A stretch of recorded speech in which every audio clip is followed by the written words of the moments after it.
I never thought a simple birthday visit would turn my whole world upside down. That day, I was sitting in my cozy living room, surrounded by balloons and the soft hum of my favorite music, when grandson Connor leaned over with a wide grin and said something I could hardly believe. "Grandma," he said, "you have a $3.4 million trust fund waiting for you." I laughed, thinking he was joking, but the look in his eyes told me he was not. My heart skipped a beat. A trust fund? At 73? I had never heard a single word about it before. Curiosity and disbelief mixed together as I tried to process his words. I had always thought I knew my family well, but this revelation felt like stepping into a story I was not meant to read. Connor explained that it had been set up years ago, supposedly for me, but somehow it had remained a secret. My mind raced. Why would anyone hide something like this? Who had done it? And most importantly, what did it mean for me and my family? As I listened, I realized that this was not just about money. It was about trust, secrets, and the unexpected twists that life can throw at us. Even when we think we have it all figured out, I felt a mixture of excitement and caution, knowing that what seemed like a blessing could also uncover truths that might shake my family to its core.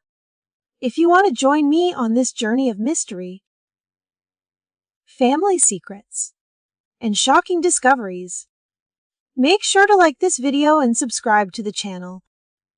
Trust me, you won't want to miss what happens next. Together, we will uncover the story behind the trust fund, the hidden motives, and the lessons that come from facing the unexpected. Every twist is a reminder that life can surprise you in ways you never imagined. Just when I thought the shock of discovering a $3.4 million trust fund had settled in, the story took an even darker turn.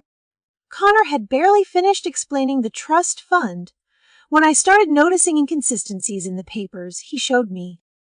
Something did not sit right. The stamps, the signatures, even the typeface looked just slightly off, like a photograph that had been manipulated in subtle ways. My stomach sank as I began to wonder if there was more to this mystery than I had realized. It was not long before the truth, tangled and bitter, began to surface, and it hit closer to home than I could have imagined. Connor's father, Michael, and his stepmother, Patricia, had created the entire trust fund from thin air, fabricating documents so meticulously that at first glance they seemed legitimate. They had gone to painstaking lengths to make it appear real, even going so far as to craft fake notarizations and financial statements, all designed to manipulate not just official forms, but the way our family perceived our situation. They wanted me to believe there was a fortune waiting for me, a cushion I had never known existed, and in doing so, they had woven a web of deception that touched every corner of my life. At first, I felt anger boiling beneath the surface, a sense of betrayal so raw it made my chest ache. Because these were people I trusted, whose smiles had always seemed genuine. How could someone manipulate a family, our family, with such precision, using lies so convincing that even someone like me, a careful and attentive, could almost believe them? The more I examined the evidence, the more I realized the scale of what they had done. They had not just fabricated a story, they had inserted it into the very framework of our family finances, skewing forms for financial aid, insinuating that I had resources I never actually had, and creating false impressions that affected decisions I had made over the years. Every interaction I had with banks, with advisors, even with relatives, now seemed to carry a shadow of manipulation I had not noticed before. It was as if a hidden hand had rewritten parts of my life, placing me in a narrative that was not mine, forcing me to question what had been real and what had been carefully orchestrated. As I confronted Michael and Patricia, the layers of deceit unfolded further, revealing motivations that chilled me. It was not merely greed. Although that was certainly part of it, it was control, the desire to shape perception, to manipulate the way people saw themselves and each other. Their actions were a calculated performance, a way to rewrite family dynamics by planting illusions and observing how we would react, as if our trust and our lives were pieces on a board to be moved at their whim. And yet, even amid the hurt and confusion, a strange clarity began to emerge. The falsity of the trust fund forced me to look deeper at my family, at the relationships I had taken for granted, and at the values that had guided me. It became a test, a mirror reflecting not just betrayal but resilience, prompting me to confront uncomfortable truths about trust, manipulation, and the fragility of perception. I realized that while Michael and Patricia had created a marriage, it was up to me to reclaim the narrative, to find grounding in honesty and in the connections that truly mattered. The shock and anger were only the beginning, the catalyst for a journey that would test loyalty, perception, and the very fabric of what I had always believed family to be. In the end, the fabricated trust fund was more than a lie about money. It was a lesson in awareness, a reminder that even in familiar surroundings, deception can hide in plain sight, waiting for the moment to unravel lives with careful precision. And it was up to me to navigate the aftermath with both caution and courage. The moment Connor first raised his doubts, I felt a ripple of unease that I could not ignore. Because his questions were not the casual curiosities of a teenager, they carried a precision, a careful observation that immediately demanded attention. He pointed out tiny discrepancies in the documents, things I had never noticed before. A misaligned seal here, a slightly different font there. Signatures that seemed rehearsed rather than natural. At first, I brushed it off, telling myself I was overacting, that perhaps Connor's mind was simply running wild with speculation. But the seed of doubt had been planted, and it grew rapidly, twisting into a knot of suspicion I could no longer ignore. There was a tension in the air between us, a shared understanding that something was not right. Yet neither of us knew how deep the deception ran. Connor's persistence pushed me past my initial hesitation.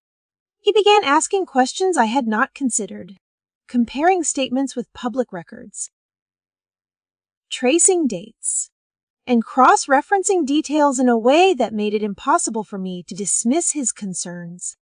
The more he probed, the more I realized that my own assumptions had been naive, that I had accepted the trust fund at face value simply because it came wrapped in what appeared to be authority and legitimacy. With each inconsistency he unearthed, my disbelief grew, and a sense of urgency settled over me, urging me to dig deeper into a mystery that had been presented as a gift but now felt like a trap. I remember the night we sat together at the kitchen table, paper scattered across the surface, Connor pointing out errors and me taking notes frantically, the glow of the lamp casting long shadows over our faces, our minds intertwined in a shared determination. The evidence was subtle yet undeniable, a pattern emerging from what had seemed like chaos, revealing a meticulous design of fabrication. I felt a mixture of shock and betrayal, because this was not just a story about money, it was a story about trust violated, about family bonds manipulated with an almost surgical precision. I began to understand that Michael and Patricia had engineered every detail, anticipating that no one would notice until it was too late. And yet here we were, uncovering the carefully concealed cracks in their illusion. The investigation became an obsession, each discovery pulling me deeper into a maze of deception that I had never imagined existed within my own family. I contacted banks, spoke with advisors, and requested verification of records. Every phone call and email peeling back another layer of their lies. As I followed each lead, a narrative emerged that was far more intricate than I had suspected.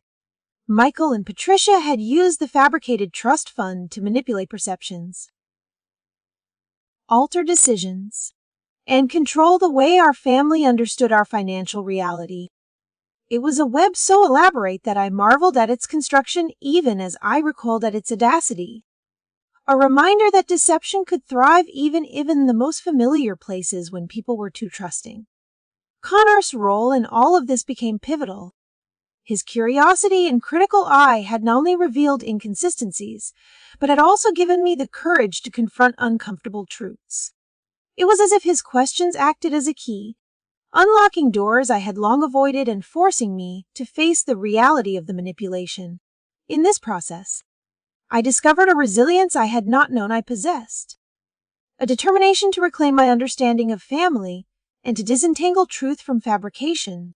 Every document we examined, every discrepancy we unearthed, became a stepping stone toward clarity, and even amid the frustration and anger, there was a strange sense of empowerment that came from knowing we were uncovering the story together. By the time the pieces fell into place, I realized that this journey was not just about exposing a fake trust fund, it was about vigilance, about learning to question even what seems beyond doubt, and about recognizing that the truth often hides beneath layers of carefully constructed illusion. Connor's insight had ignited my investigation, but it was my persistence, my refusal to accept deception silently, that allowed the full picture to emerge, transforming shock and confusion into understanding and, ultimately, control over the narrative of our own lives. As the investigation deepened, I felt a chill settle over me that I could not shake, because the more I looked, the more I realized that this was no ordinary misunderstanding.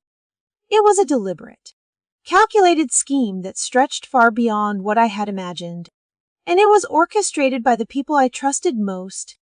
My hands trembled slightly as I held the documents, each page more damning than the last, and a knot of disbelief twisted in my stomach when I compared them to the official bank records I requested. The statements Connor had pointed out were not merely inaccurate, they were fabrications.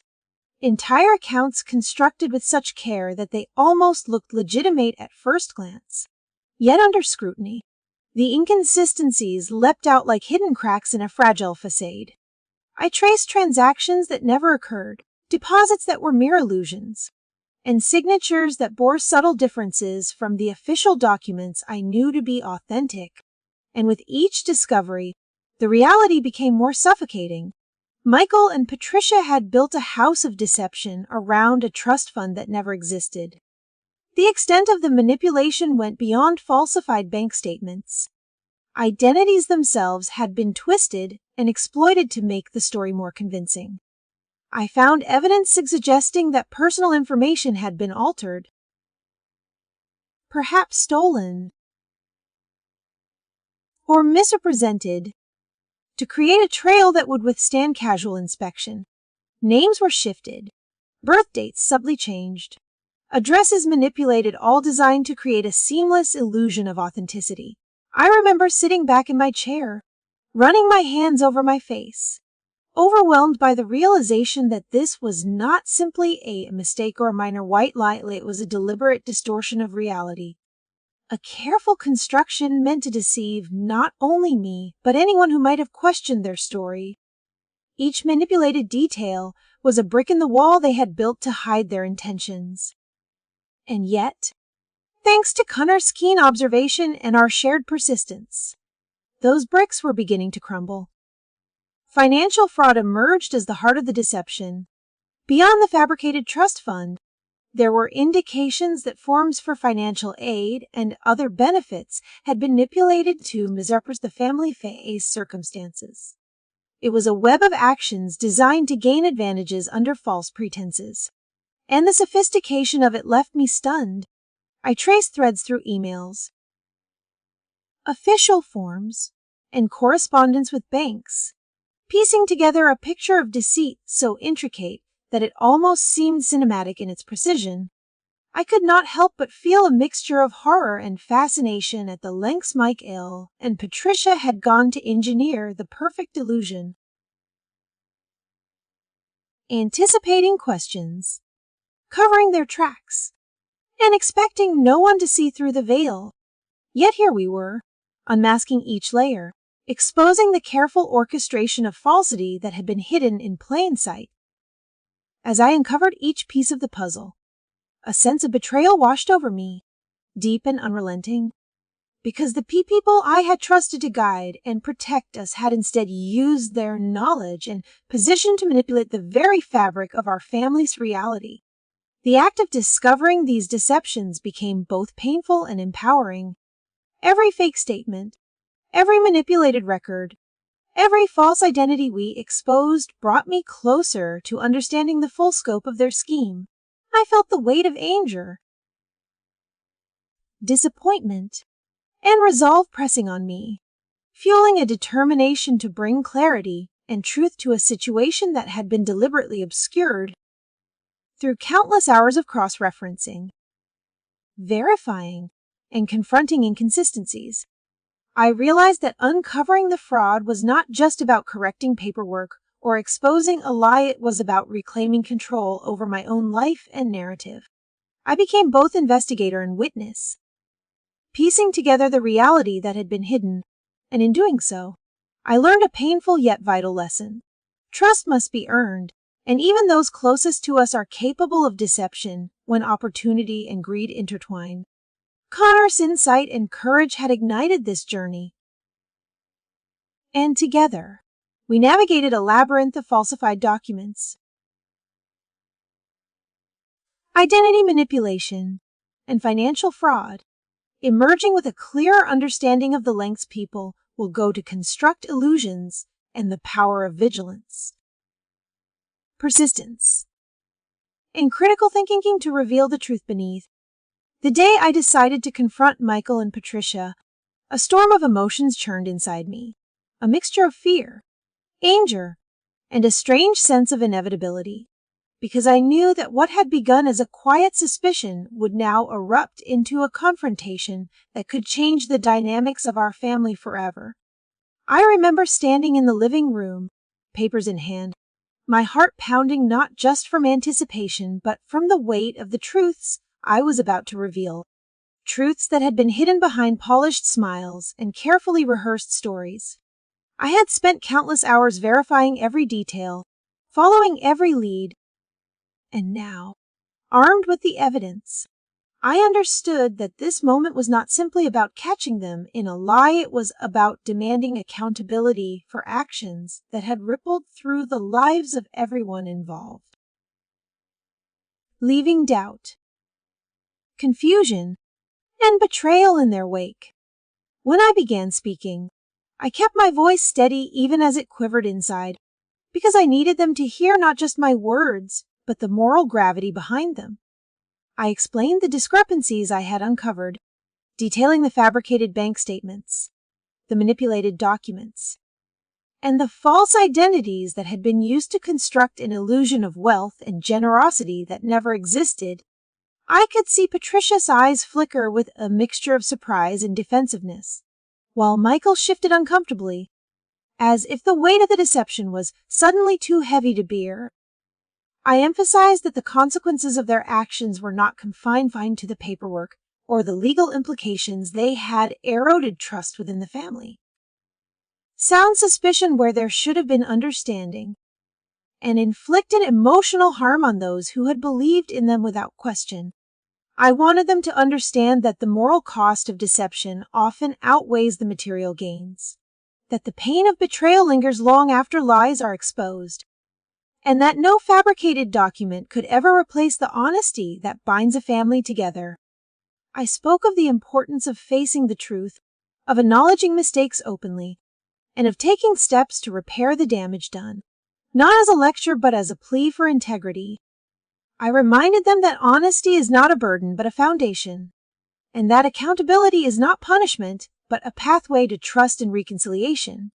I described how Connor's observations, simple yet perceptive, had revealed cracks in the facade, and how our combined effort to uncover the truth had not only clarified the financial reality but illuminated the ethical responsibility each of us holds toward one another.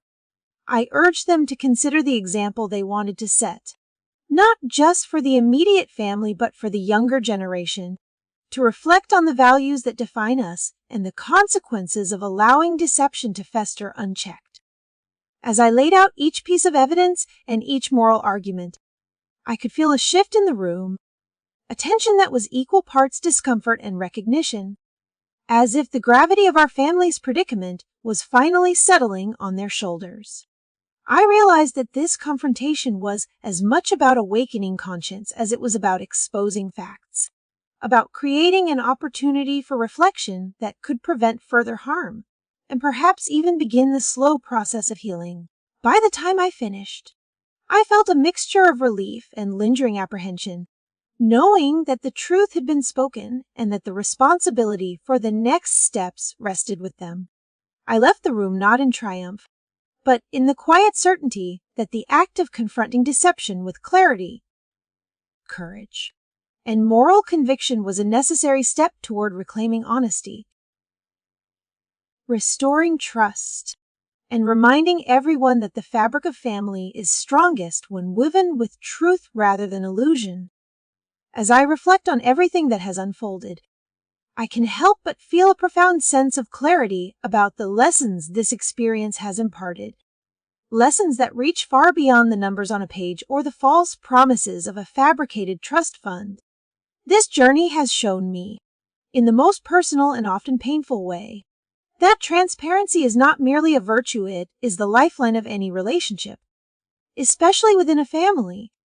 Had honesty been present from the beginning, the fear, doubt, and betrayal that shadowed our days could have been avoided, and the bonds that hold us together would have been strengthened rather than tested. I realized that ethical behavior, though sometimes inconvenient and often challenging, serves as the compass that guides us through situations where temptation and deceit lurk just beneath the surface.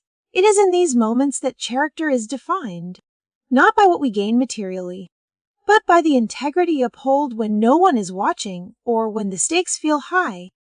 Watching Connor navigate his curiosity and question inconsistencies reminded me of the power of critical thinking.